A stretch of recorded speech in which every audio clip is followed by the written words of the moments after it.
Good morning, everyone. How are you all? Hope you all are enjoying your studies. Do you remember what did we study in our last lesson of photosynthesis? Yes, you are right. We studied about types of nutrition, introduction of photosynthesis, that is what is photosynthesis, and structure of chloroplast. Today we will be studying about the process of photosynthesis. What happens in photosynthesis? When carbon dioxide and water reacts in the presence of sunlight, they are converted to glucose, which is a type of carbohydrate. Glucose is the prepared food. Some glucose is utilized by the plant for producing energy, and the rest of glucose is converted into starch and stored as reserve food in various parts of the plant. Oxygen evolves during this process. The energy from the sunlight is converted into chemical energy and stored in the synthesized carbohydrate food. Therefore, we say that food gives us energy, or food gives energy to any living organism, because chemical energy which is synthesized is stored in the form of food by the plants. Now, where is the starch which is prepared by the plant and stored in various parts used? During the dormant periods, when a plant is unable to make food, it uses the stored starch to maintain cell metabolism.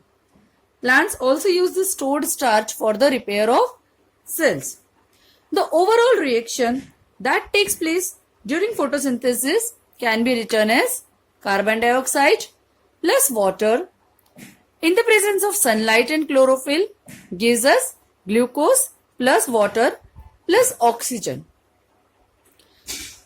This oxygen is utilized by plant during the process of respiration. We have studied respiration. So in that respiration, this oxygen is utilized, and remaining oxygen is evolved out of the plant through leaves. Raw materials required for photosynthesis. That is, what are the things that a plant require to perform the process of photosynthesis, to prepare its own food. First is carbon dioxide. Carbon dioxide is a gas which is absorbed from the air through stomata present on the leaves. Stomata are the small pores which are present on the undersurface of the leaves. These stomata are responsible for gaseous exchange in a plant, that is, intake of carbon dioxide and removal of oxygen. Aquatic plants absorb carbon dioxide which is dissolved in water. Then next raw material is water. Water is absorbed by the roots of the plant, by root system of the plant from the soil. Then next is sunlight, which is the main source of energy for photosynthesis, and you all know from where sunlight is obtained by a plant, from the sun. And who absorbs the sunlight? The green leaves. Which part of the green leaf? Chlorophyll. What is the chlorophyll? It is a green pigment which is present in the leaves or in the green parts of the plant. The word chlorophyll is a Greek word. Chloros means green and phylon means leaf, which means that a green pigment which is present in the leaves of the plant is called chlorophyll.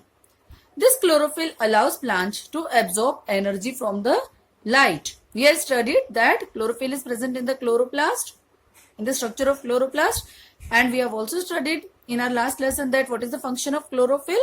It allows plants to absorb energy from the light. It traps the sunlight. Hope all of you have understood the process of photosynthesis and raw materials required for photosynthesis. In our next lesson, we will be studying about different experiments which will show you how carbon dioxide is necessary for photosynthesis, how sunlight is necessary for photosynthesis. Okay, so till then, revise everything which is done till now and enjoy your learning time.